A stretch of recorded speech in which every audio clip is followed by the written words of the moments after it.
जिस कंपनी के बारे में मैं आपको बताने वाला हूं, इसके पास 7.5 लाख करोड़ का ऑर्डर बुक है और 50% हिस्सा इस ऑर्डर बुक का इंटरनेशनल है, फॉरेन कंट्रीज से आ रहा है। ये कंपनी 50 कंट्रीज में काम करती है एंड इस टाइम पे 22% का ईपीएस ग्रोथ देती है हर साल और 22% का सीएजीआर चल रहा है शेयर प्राइस का भी। तो बहुत ही बढ़िया फंडामेंटल्स है, एकदम उम्दा प्राइस ट्रैजेक्टरी है, इसकी ग्रोथ है और अभी अभी अपना लाइफ हाई भी क्रॉस कर चुकी है। तो शॉर्ट टर्म के लिए भी हमें बहुत पसंद आ रही है और लॉन्ग टर्म के लिए भी। लेकिन किस इंसान को ये बिल्कुल नहीं लेना चाहिए, अवॉइड करना चाहिए और किसको ये जरूर लेना चाहिए, हम आपको बताएंगे इस वीडियो में। तो मेरा नाम है विशाल और आप सबका स्वागत है स्टॉक बॉक्स के वीकली स्पेशल पिक में। और इस हफ्ते हमारा स्पेशल पिक लॉन्ग टर्म के लिए भी और शॉर्ट टर्म के लिए भी है।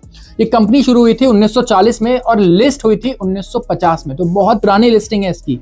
और एक वक्त पे धीरूभाई अंबानी और Aditya Birla group hostile take over करने के लिए इनके पीछे पड़े थे। वो हॉस्टाइल टेक ओवर करना चाहते थे लेकिन वो ट्राई भी फेल रहा। अब बहुत लोगों को पता चल गया होगा, मैं बात कर रहा हूँ एल&टी की, लार्सन एंड टूब्रो की। बहुत बड़ा कॉन्ग्लोमरेट है ये और किसी एक फील्ड में अब ये काम नहीं करता। इंडिया का ऐसा एक भी पिछले 70 साल का मेगा प्रोजेक्ट नहीं होगा जिसमें इन्होंने पार्टिसिपेट नहीं किया।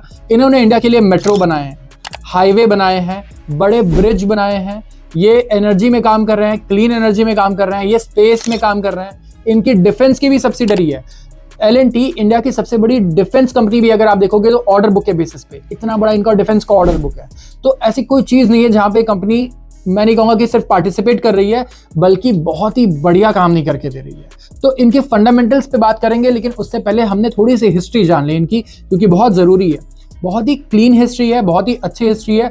कोई डायनेस्टी नहीं है जो इस कंपनी को कंट्रोल करती है, कोई परिवार नहीं है जो इस कंपनी को चला रहा है। इस कंपनी को फॉर्म किया था 2 डैनिश इंजीनियर्स ने। 1938 में वो इंडिया आए थे, वॉर का वक्त था, ग्लोबली वर्ल्ड वॉर चल रहा था और उस टाइम पे इंडिया में उन्होंने इसका काम शुरू किया और आज ये एक सबसे बड़ा इंजीनियरिंग कॉन्ग्लोमरेट बन चुका है।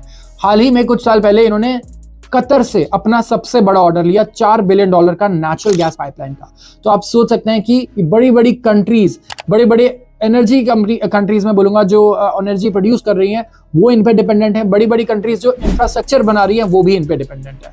तो इंडिया में अभी क्या ऐसा आउटलुक है इनका जिसके लिए इन पे बेट करना इस वक्त बहुत ही अच्छा बेट होगा, एक्चुअली एक बहुत ही अच्छा लॉन्ग टर्म पिक होगा।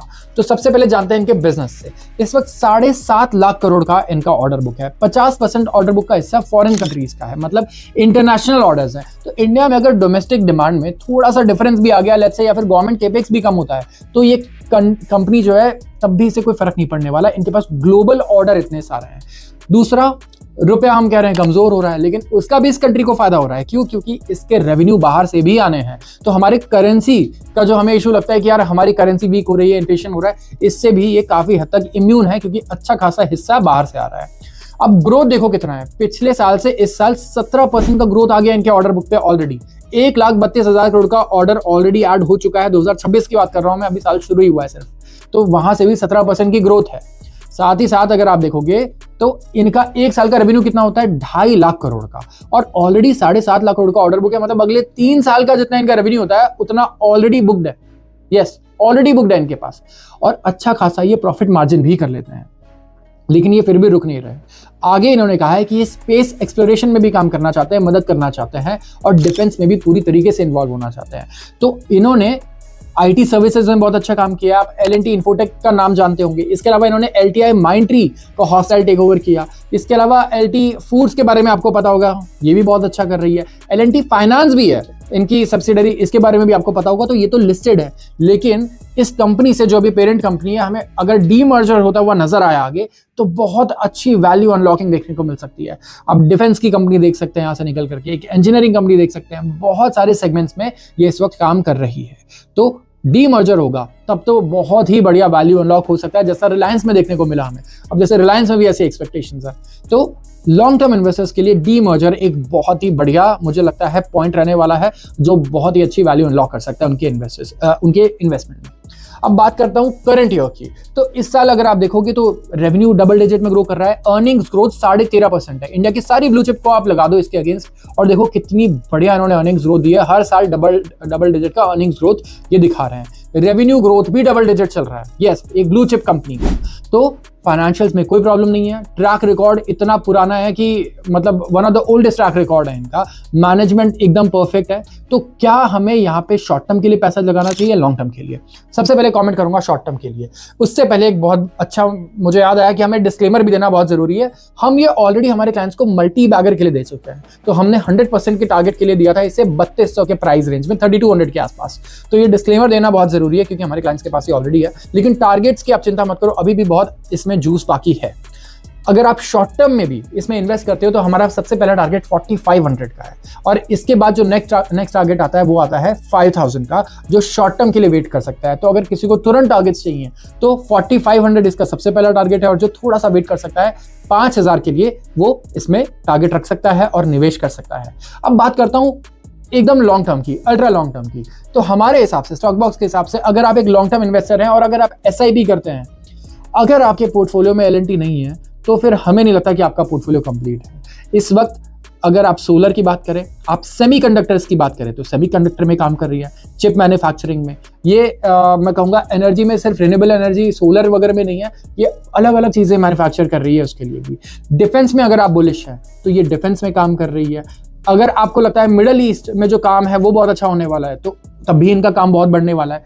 तो बहुत टफ है इनके लिए एक नेगेटिव, मैं कहूंगा, केस स्टडी बनाना बहुत ही टफ है। अगर हम कुछ डीमेरिट्स ढूंढे भी तो यही है कि गल्फ कंट्रीज में अगर वॉलेटिलिटी आती है, लड़ाइयाँ होती है, वॉर होता है, तो उससे LNT को फर्क पड़ेगा। जैसे ईरान और US के बीच में काफ़ी खराब रिलेशन चल रहे हैं और जो टॉक्स थे वो भी खत्म हो चुके हैं इस टाइम पे। तो यहाँ पर कुछ अगर होता है नेगेटिव तो इसके शेयर प्राइस नीचे मिल सकता है, और ऐसे टाइम पे SIP वाले को तो बिल्कुल मिस नहीं करना चाहिए। ये 10% नीचे जाए आपको अपने पोर्टफोलियो में से ऐड करना ही करना है, आप ऐसा मान के चलिए। इसके अलावा कुछ और नेगेटिव्स क्या हो सकते हैं, तो अगर कमोडिटी के प्राइसेस बहुत बढ़ जाते हैं, जैसे कॉपर हो गया, सीमेंट हो गया, स्टील हो गया, तब भी LNT के प्रॉफिटेबिलिटी पे बहुत बड़ा इंपैक्ट आ सकता है। मतलब कि इनका जो मार्जिन है वो काफी ज्यादा कंप्रेस हो सकता है। तो कितना ही आप रेवेन्यू ग्रो कर लो, अगर मार्जिन इतने ज्यादा कम रहेंगे तो आप ग्रो नहीं कर पाओगे। तो LNT के लिए ये एक बड़ा चैलेंज रह सकता है इस साल कि एक तो कमोडिटी प्राइसेस बहुत ज्यादा ना बढ़ जाए, दूसरा मिडल ईस्ट में वॉलेटिलिटी ना रहे, थोड़ी स्टेबिलिटी रहे, तो इनका काम बहुत ही बढ़िया हो सकता है और ये रिकॉर्ड रेवेन्यू कर सकते हैं, रिकॉर्ड ऑर्डर बुक बना सकते हैं और नई इंडस्ट्रीज में अपना नाम बहुत अच्छे से बना सकते हैं, लीडर बन सकते हैं मल्टीपल इंडस्ट्रीज में। अब हो सकता है मैं कुछ इंडस्ट्रीज मिस कर गया हूँ, तो अगर मैंने मिस किया है तो आप जरूर कमेंट सेक्शन में बताइए ऐसी कौन सी और इंडस्ट्रीज हैं जिसमें LNT काम करती है इस वक्त, और शायद मैं उसे मेंशन यहाँ पर नहीं कर पाया हूँ।